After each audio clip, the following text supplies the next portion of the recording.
Cette semaine en enquête, le piège des commandites. Je l'ai fait. Coudonc, j'ai fait quelque chose de mal. En effet, je l'ai fait. Dans mon livre à moi, ces gens-là, c'est comme dans l'armée, il y a un général, puis ça, c'est des soldats. Les soldats ont fait la job. Pour qui? Pour la tête en haut. Et si les enquêteurs de la GRC n'avaient pas dit leur dernier mot? Bienvenue à Enquête.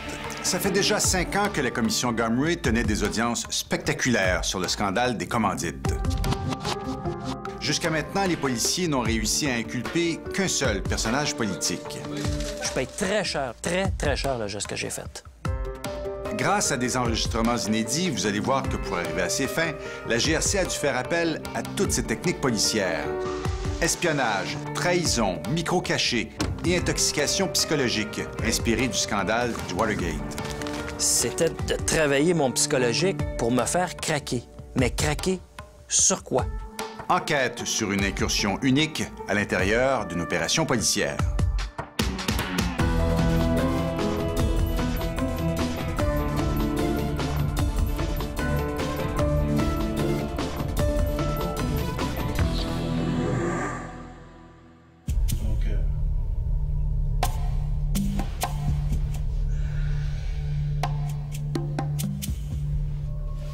Au moment où sont tournées ces images, cela fait 12 longues heures que cet homme est aux mains des policiers de la GRC chargés de l'enquête sur le scandale des commandites. L'ancien directeur général de l'aile québécoise du Parti libéral du Canada va bientôt craquer. C'est vrai que j'ai demandé à Alain Renaud d'aller chercher 50 000 cash à la Carrière-Bernier. Les aveux de Benoît Corbeil surviennent après des semaines d'une campagne d'intoxication psychologique digne d'un roman d'espionnage. J'ai pas voulu. Je te jure, j'ai pas voulu fourrer le monde. Je joue pas le game, je suis pas un acteur, je suis transparent, totalement. J'ai pas voulu. J'étais pris dans une petite structure. À la suite de cette confession, Benoît Corbeil est devenu le premier dirigeant politique associé au scandale des commandites à faire face à la justice. Mais la GRC le considère comme un simple rouage d'une machine qui n'en a pas fini avec la loi. T'es rendu dans un milieu où ce que les autres ont peut-être en servi de toi. C'est sûr. OK? Ces images inédites et d'autres documents jamais encore rendus publics exposent pour la première fois la complexité de cette opération policière. Notre reportage, mené en collaboration avec le Globe and Mail, nous permet d'entrer par le dossier de Benoît Corbeil à l'intérieur de la plus vaste opération de l'ère moderne sur une affaire de corruption politique au Canada, l'opération Carnegie, qui pourchasse depuis 8 ans les tricheurs des commandites.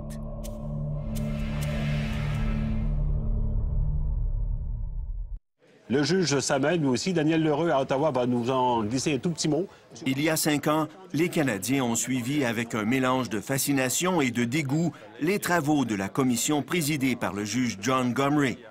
Elle portait sur le programme des commandites qui a fait pleuvoir des dizaines de millions de dollars sur le Québec après la quasi-défaite référendaire de 1995. Vous avez gagné le loto. Parce que c'était quand tombé du ciel, effectivement. Effectivement. Oui, oui. Et On était très heureux.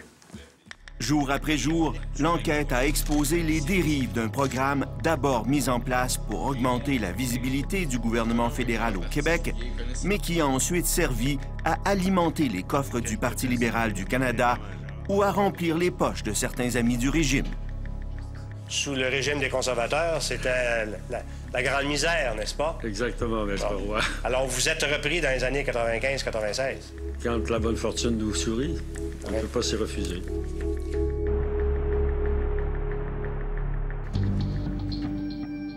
Daniel Leblanc est le journaliste qui a révélé le premier, il y a 10 ans, le scandale des commandites.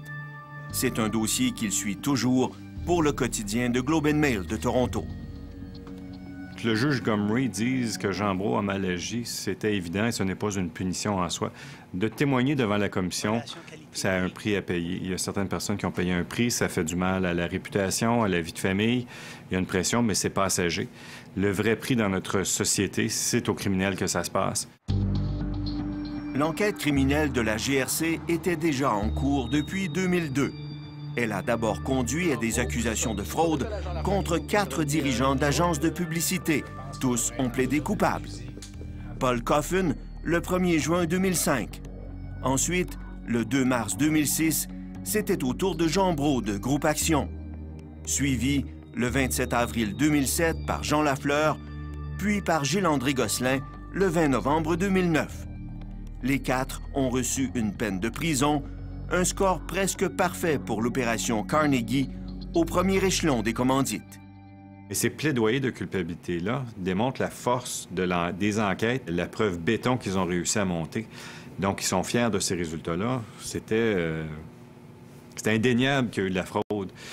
D'arriver à de la corruption, ils ont le niveau de difficulté est plus élevé. À l'échelon suivant, Charles Guité, le fonctionnaire responsable du programme des commandites, a choisi de tester en cours la preuve de la GRC. Un jury le trouve coupable le 6 juin 2006. Leur stratégie a été beaucoup d'attraper les gens en bas, les petits poissons. Si c'était une affaire de drogue, on aurait appelé money laundering, effectivement, n'est-ce pas? C'est le même principe, n'est-ce pas? Est-ce que je me trompe? Non, vous ne trompez pas.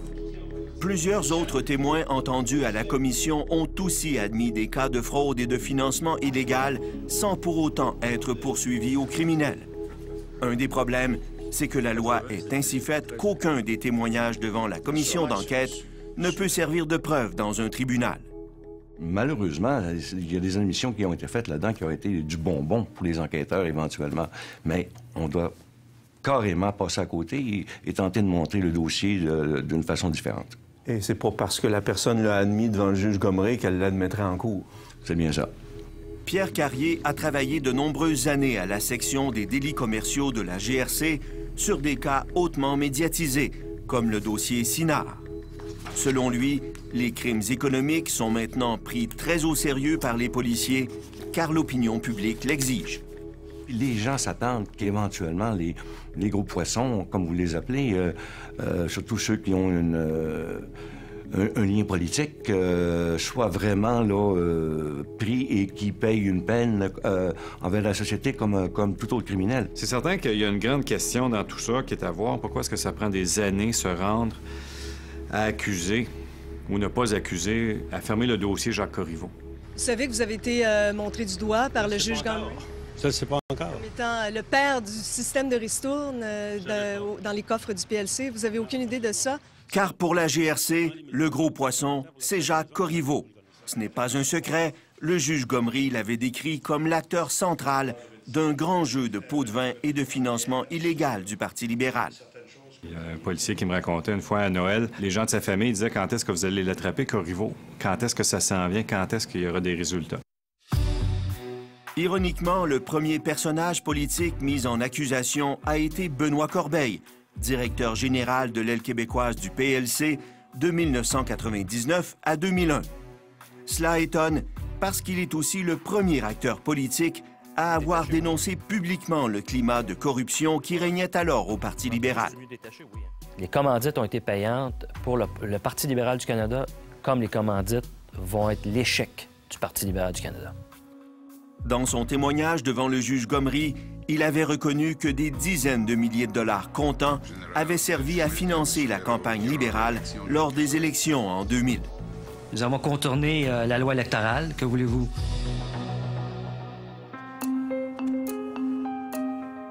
Les accusations contre Benoît Corbeil n'ont absolument rien à voir avec son témoignage devant le juge Gomery.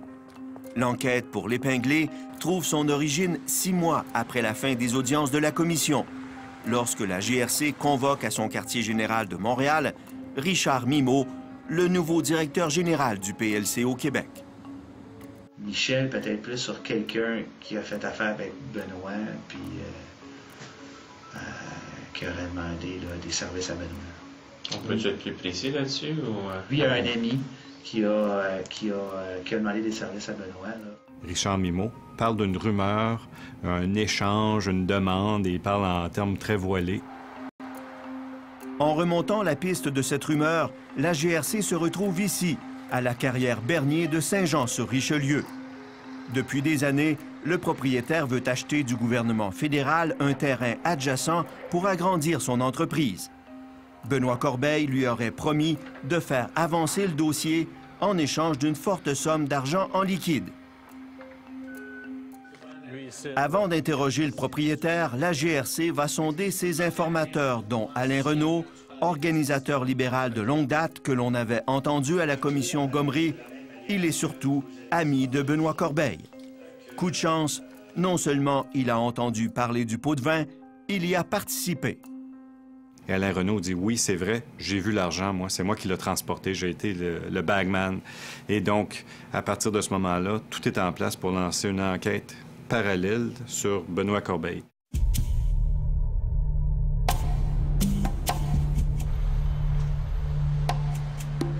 Alain Renault raconte que quelques semaines avant les élections de 2000, Corbeil lui a demandé de se rendre dans un restaurant de la Rive-Sud de Montréal pour y rencontrer le propriétaire de Carrière Bernier et prendre possession d'une enveloppe.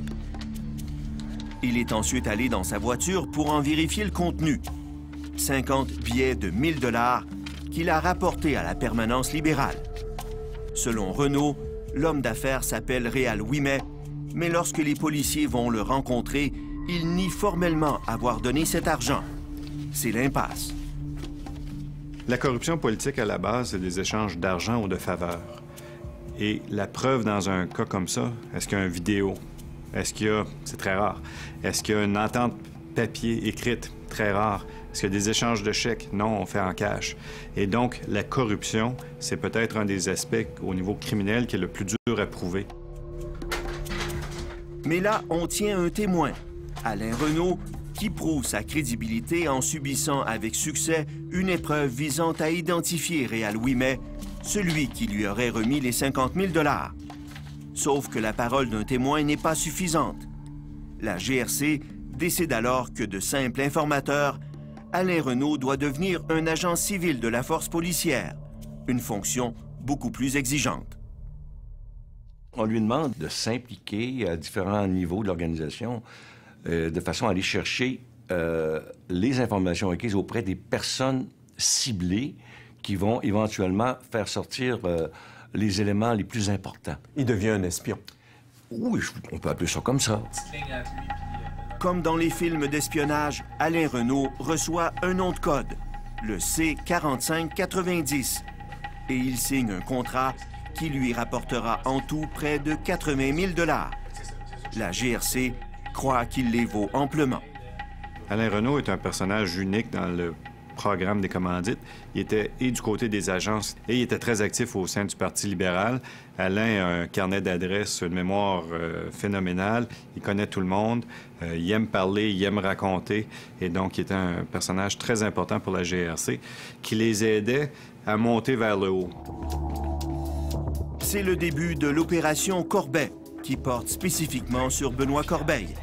Alain Renault va y jouer un rôle central, faire parler son ami. C'est une opération d'infiltration. C'est vraiment, il se promène avec des micros, il fait des enquêtes, il pose des questions au nom de la GRC pour aller chercher de la preuve, pour aller chercher des confessions. De leur côté, les policiers retournent voir Réal Ouimet. Le moment est propice car l'homme d'affaires vient d'apprendre qu'il est gravement malade. Il va d'ailleurs mourir quelques mois plus tard. Il est prêt à parler en échange de l'immunité pour sa compagnie et ses héritiers. Et Benoît Corbeil, il vous a mentionné qu'il pouvait vous aider? Oui. Mais avec qui je sais pas, il m'a vraiment nommé de nom. Il avait accès aux autres instances. Mais les autres instances, c'est qui? Si M. Corbeil serait assis devant vous aujourd'hui, auriez-vous quelque chose à lui dire? Moi, là, ces gens-là, là, c'est comme dans l'armée, il y a un général, puis ça, c'est des soldats. Puis les soldats ont fait la job. Pour qui? Pour la tête en haut. On a le corrupteur, on a le collecteur d'argent. L'étau se resserre autour de Corbeil. Après la pause, la guerre psychologique pour coincer Benoît Corbeil ne fait que commencer. Et là, je me suis rendu compte que j'étais suivi. J'avais l'impression, en plusieurs moments, me sentir dans un scénario du KGB.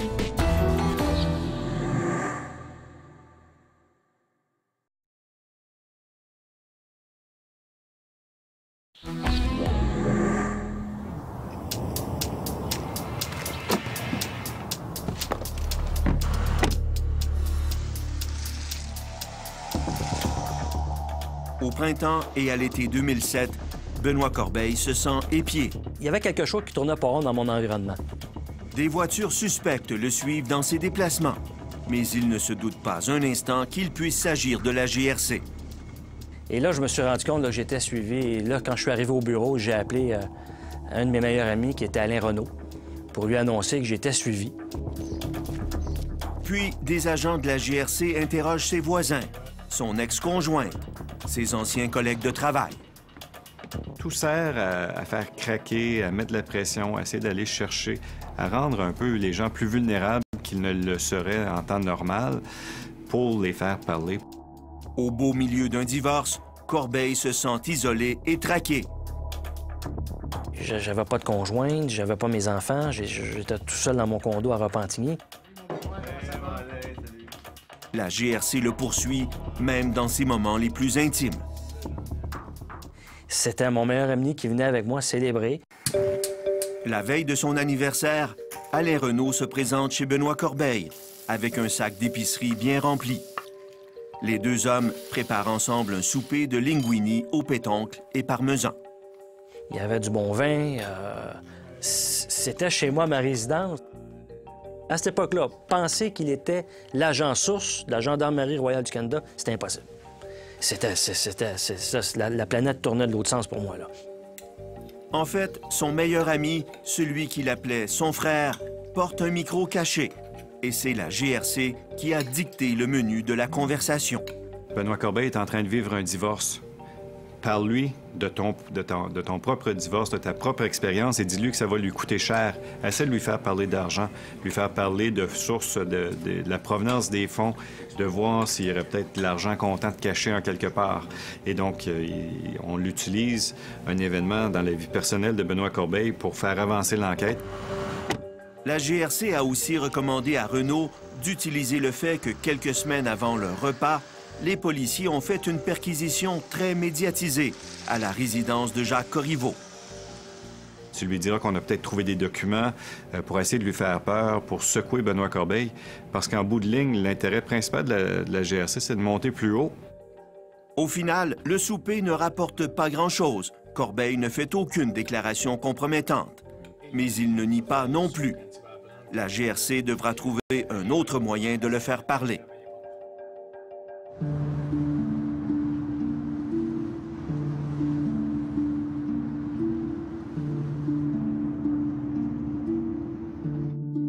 Une semaine après le souper, un policier de la GRC donne rendez-vous à Benoît Corbeil dans le stationnement d'un centre commercial montréalais. Il veut lui remettre un document. À sa grande surprise, c'est un livre. Là, j'ai dit, c'est quoi ça? Ah, il dit, mon patron me demande que tu lises ça parce que ça, c'est très important. Le livre, Born Again, est l'autobiographie de Charles Colson, le bras droit du président américain Richard Nixon à l'époque du scandale du Watergate. Il y raconte qu'après avoir purgé 7 mois de prison pour ses crimes, il a retrouvé la foi, s'est repenti et a collaboré avec le FBI dans son enquête sur le scandale qui a poussé Nixon à démissionner. J'avais l'impression, à plusieurs moments, me sentir dans un scénario du KGB de 1950, dans la guerre froide, l'espionnage contre espionnage. Et ce livre-là était une époque, un moment révélateur de l'enquête. Approche-là, je trouve ça merveilleux parce que mon enquêteur est à l'écoute. Et c'est ce qu'un bon enquêteur doit faire, peu importe la porte qui s'ouvre, en autant qu'il reste à l'intérieur de paramètres légaux. Il n'y a rien de mal, à mon sens, à moi, de prendre une approche semblable. J'ai dit, la GRC est en train de penser que Benoît Corbeil est le Colson du Parti libéral. Sauf que Coulson avait commandé le cambriolage du Watergate. Corbeil, lui, soutient qu'il n'a rien à voir avec les manigances des commandites. Mais il se reconnaît tout de même dans la comparaison. C'était de travailler mon psychologique pour me faire craquer. Mais craquer sur quoi?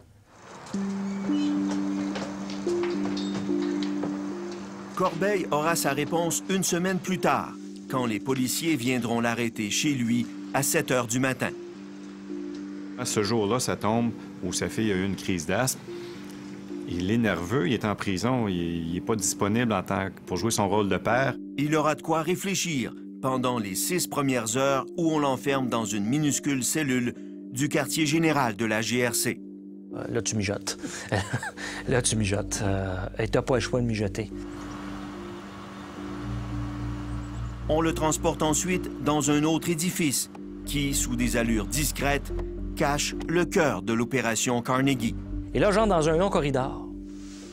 Et là, à ma droite et à ma gauche, je vois des cubicules avec des gens qui travaillent. Et dans chaque cubicule, je vois Groupe Action, Pluridesign, Commandite et des noms. Et là, j'aboutis dans un salon, un vrai salon. Et là, on s'assoit. Il y a des caméras un peu partout, dissimulées. Benoît Corbeil ne le sait pas encore, mais il passera les 8 prochaines heures dans cette salle où va se jouer la conclusion d'une magistrale opération d'intoxication psychologique. M. Corbeil? Bonjour, M. Corbeil. M. Bishop. Je vous présente M. Bishop. M. Bishop, c'est M. Corbeil. Là, on vous présente le patron. Oui. Le grand patron. Oui. De l'enquête sur le scandale des commandites, hein? Oui. Vous savez que c'est pas le cas, hein? C'est pas le cas? Non. La déception qu'on peut lire aujourd'hui sur le visage de Benoît Corbeil montre comment il était flatté de croire à l'époque qu'il était le premier témoin interrogé par le grand patron de l'enquête. T'as un policier qui est enquêteur en chef des commandites qui te dit « Écoute, t'es quelqu'un d'important, là, on veut te parler, dis-nous ce que tu sais, on sait que tu sais la vérité. » En fait, le caporal Bishop venait d'être emprunté au service des douanes de Stansted. Craig Bishop ne connaît pas Benoît Corbeil, c'est pas lui qui a été sur l'enquête, il est là quelques jours seulement. On va chercher quelqu'un qui a beaucoup de prestance, qui semble dégager une personnalité très forte. Et puis, comme vous dites, ça impressionne souvent la personne interrogée. Et ça marche, peut-être pas à tous les cas, mais ça marche très bien. Je suis à la recherche de la vérité, OK? Je vais te la dire. Oui, mais qu'est-ce qui est bien, c'est que tu comprends que si tu es prêt à partager la vérité, je suis là pour travailler avec toi là-dessus. Okay? Si je partage la vérité, même si je suis enregistré, oui. Moi, je veux pas faire de prison. Oui. Là-dessus, j'ai aucun contrôle, Benoît. Je sais. Malgré sa promesse de dire la vérité, pendant des heures, Benoît Corbeil nie tout ce qu'on a contre lui. D'abord, une histoire de fausses factures visant à soutirer 117 000 $ au Parti libéral. Mais de dire qu'il y a eu des fausses factures, ça, c'est pas vrai. Okay. J'aurais pas autorisé de fausses factures. Puis je dis ça, j'étais enregistré, je l'aurais pas fait. Corbeil nie aussi pour les 50 000 $ obtenus de Réal Ouimet. Est-ce qu'il t'a offert des choses? Non. Après 4 heures d'interrogatoire, c'est toujours l'impasse. Le temps est venu des grandes manœuvres, convaincre Benoît Corbeil qu'il peut devenir le Charles Coulson canadien. Après la pause, un classique comme au cinéma, le coup du good cop, bad cop. Là, j'avais le bon policier qui pardonne quelques gestes. Mais là, l'autre arrive. Lui, il pardonne pas quelques gestes. Lui, il dit, toi, là, t'as fait un acte criminel.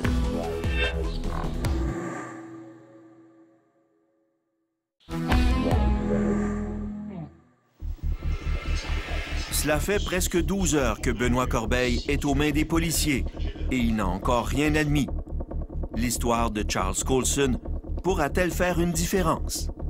C'est quelqu'un qui, comme toi, a embarqué dans des politiques, plein de passion, plein de valeurs, plein d'espoir, de bonne foi. Le policier lui parle longuement de philosophie, d'histoire, de Dieu, bref, du bien et du mal.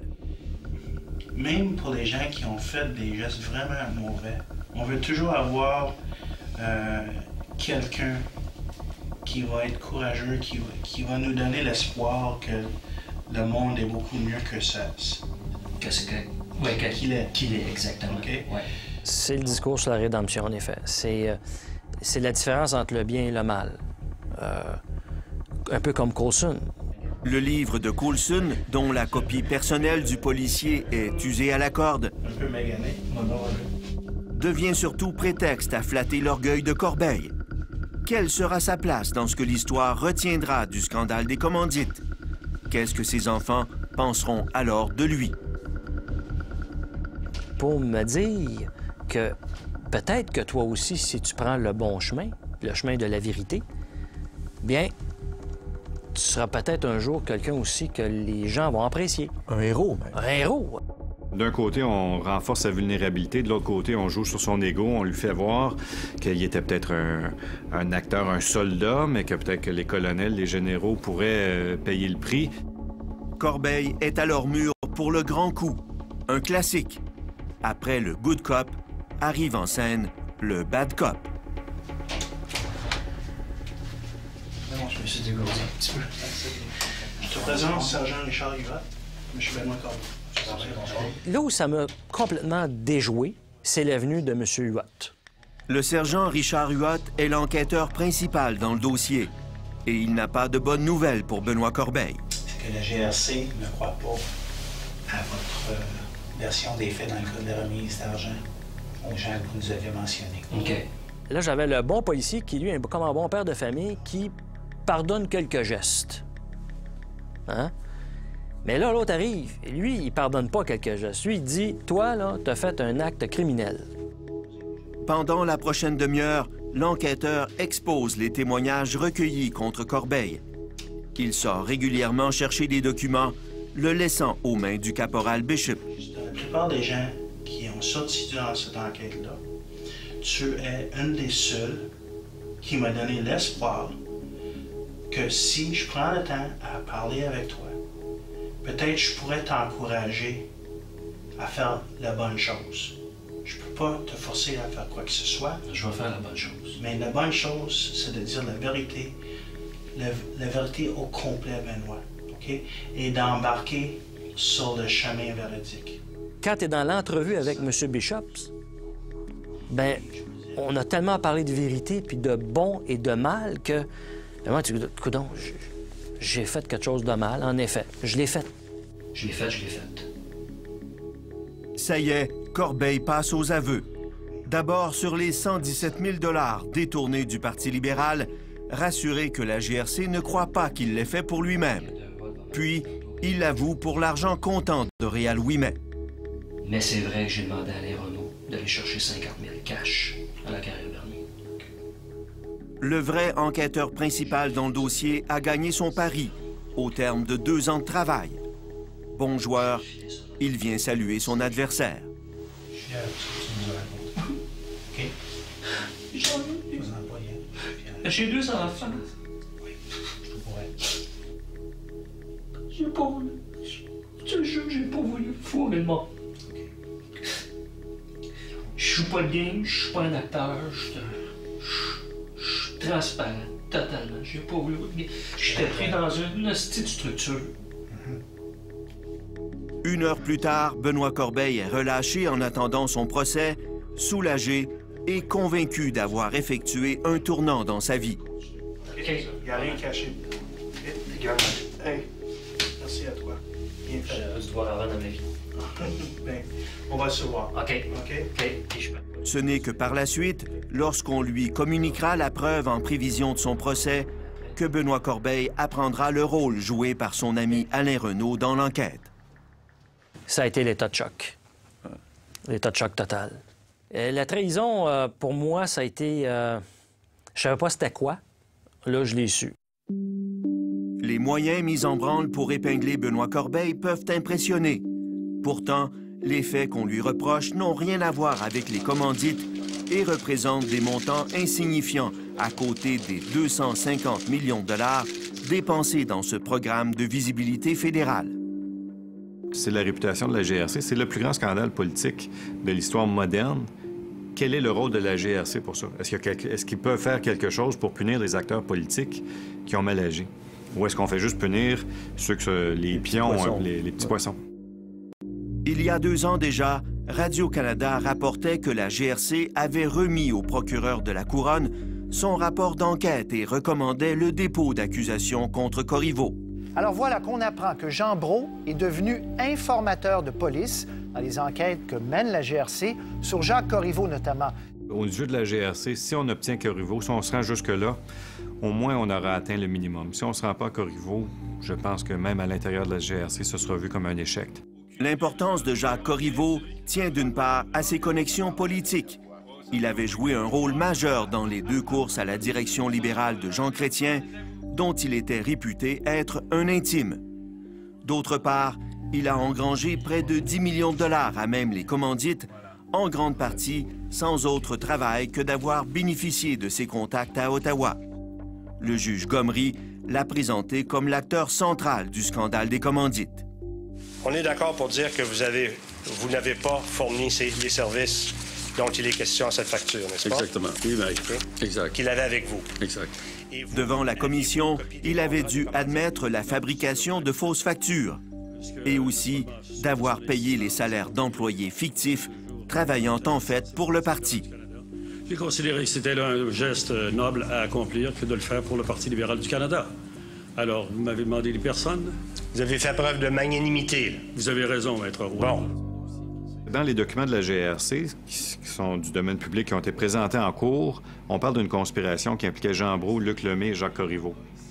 Ces 3 personnes, pour l'instant, c'est clair, net et précis que Jean Brault est prêt à collaborer. On a vu un peu dans le dossier Corbeil, d'en avoir juste un joueur sur 3, c'est peut-être pas assez. Aux yeux de la GRC, aux yeux des procureurs, ce n'est pas assez. Alors, Luc Lemay va-t-il accepter de collaborer à l'enquête policière? Chose certaine, lui et sa compagnie, qui organisaient des salons de plein air à travers le Québec, sont poursuivis au civil par le gouvernement fédéral qui leur réclame le remboursement de près de 40 millions de dollars de commandite. Une entente à l'amiable pourrait inciter Lemay à témoigner contre Corriveau. Je pense que l'important dans tout ça, c'est d'essayer de comprendre les défis auxquels font face les policiers, puis ensuite mettre leurs résultats dans ce contexte-là. C'est beaucoup plus dur que d'écrire un article de journal, que de mener une commission d'enquête. C'est d'établir un standard en béton. Pour le moment, le seul acteur politique mis en accusation, Benoît Corbeil, a plaidé coupable de fraude et de trafic d'influence. Il est en appel de sa condamnation à 15 mois de prison et au remboursement des 117 000 $ détournés du Parti libéral. Selon un affidavit de la GRC, la fraude aurait en bonne partie servi à payer des vacances à l'étranger au ministre Alfonso Galliano. Je paye cher là, pour... je paye très cher le geste même je dirais très cher le geste que j'ai fait. Et d'autres aujourd'hui qui, comme vous dites, on parle d'un scandale d'un quart de milliard, puis ils sont libres encore aujourd'hui. Ça balance pas dans mon esprit, là. Il faut que ça aboutisse.